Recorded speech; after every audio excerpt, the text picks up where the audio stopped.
Well, welcome to the students at Sierra Conservation Centre for this course in Modern Culture, or which we call Human 2, and I'm your instructor, Dr. Peter Lee.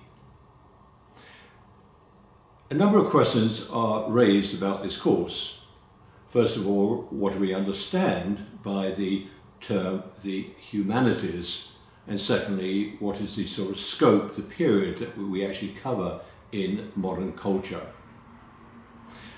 I do discuss in the first week our understanding, and I give a definition of what we understand by the humanities, but we're talking about the culture, the value systems, art, poetry, drama, theatre, all the things that are important in education. We can actually divide education into two broad sectors. First of all, we have what's called STEM-based learning, S-T-E-M, STEM. That stands for science, technology, engineering and maths. And allied to that are the humanities that deal with the other aspects of music, drama, theatre, poetry. And the two are very, very important. An analogy I would like to give is, say, an automobile. It's STEM-based learning that actually produces the automobile, and that then goes on to the car showroom floor. But unless you have the humanities, that car is going to sit there for a very, very long time. STEM-based learning produces the car, and the cultural values of the humanities is the department that I would say would sell the car. But more about the humanities in the first week. I'll give a couple of pages of the definition of what we understand by the humanities, and you'll also have the textbook, which is Gloria Ferrero, either this edition or perhaps the earlier edition, and that will be your textbook. The period that we cover. Well, there was a dramatic change, I would say, certainly about the 1820s to, well, actually from the 1760s up to about the 1820s. And that was the period of the Industrial Revolution. And we can think of several things that are happening in this period from, say, 1760 to 1820. We've got, say, 1761, when James Hargreaves develops the spinning jenny. Hard on the heels of the spinning jenny, in 1765, we've got James Watt, who builds a model of a steam engine. In 1769, Richard Arkwright patents a hydraulic machine for spinning. And all of these effects are going to take production away from the sort of home type of industry of spinning, for example, manufacture, to machine-based production. And that's going to have an enormous effect on the culture and what develops in this particular period. We also are at the period of what we call the Enlightenment. And these sort of two go together, the Industrial Revolution and the Enlightenment. We could talk about the Enlightenment as an intellectual and a philosophical movement that dominated world ideas during the 17th and 18th century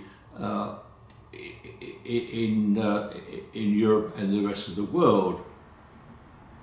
What we need to understand is what is actually happening with the ideas starting from prior to the 17th century, when we have a period called theism, or a theistic type of culture.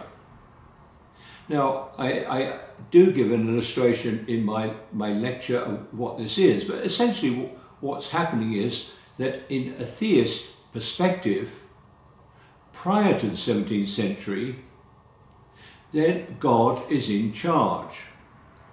And God reveals himself to man through revelation. If you wanted education with this particular theistic period, you wouldn't go to Columbia College. You would actually go to the church or to the priest for education. Oh, and you've got an injury, have you? Well, you wouldn't go to the hospital, you'd go to the church. The church would look after your injury, would look after your education, and God was in charge, or the church was in charge.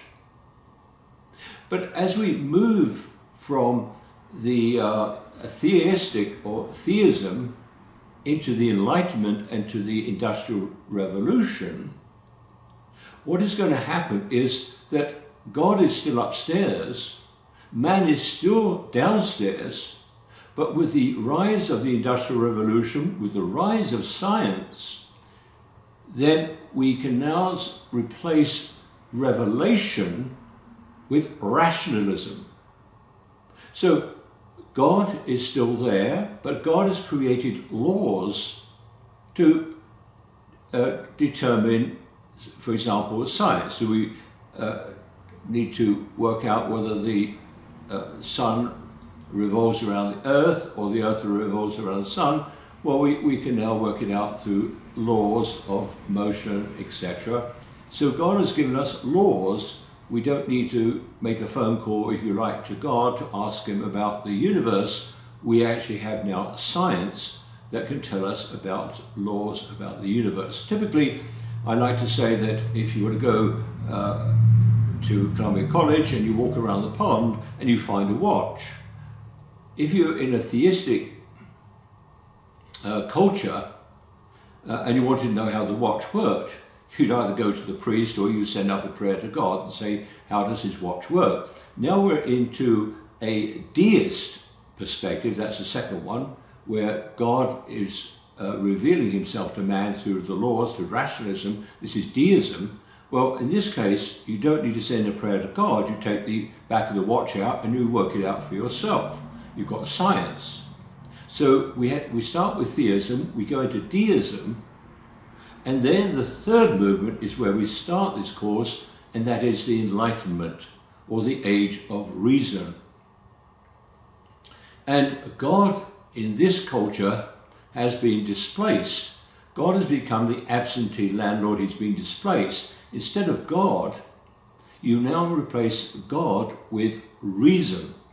So reason reveals the laws of nature and science through rationalism, and so God is upstairs, man's downstairs, and it's the connector between the two is rationalism. So in summary, theism is where God is upstairs, man's downstairs, and the connector is revelation. Theism is God is upstairs, man is downstairs, but the connector is rationalism.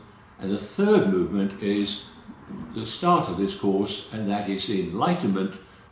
Reason is upstairs, man is downstairs, rationalism is the connector. And I would say that this is best understood by that wonderful, wonderful acerbic remark by Voltaire. I believe you might find that in Gloria Ferrero, that Voltaire says that man will not be free until the last king is strangled with the entrails of the last priest. I will say that once more, that man will not be free until the last king is strangled with the entrails of the last priest. A good note on what Voltaire thought of the church and the theistic movement. So here we are, Human 2, modern culture, starting at this period of the Enlightenment and also the Age of Reason and the Industrial Revolution. And we go forward, and this great cultural shift of the Enlightenment, of the Industrial Revolution, is going to have a major, major impact on the entire culture. Whether that's looking at art, drama, music, theatre, poetry, anything of that nature is going to be radically changed. And that's what we'll be studying in the 16 weeks. So I welcome you to this course.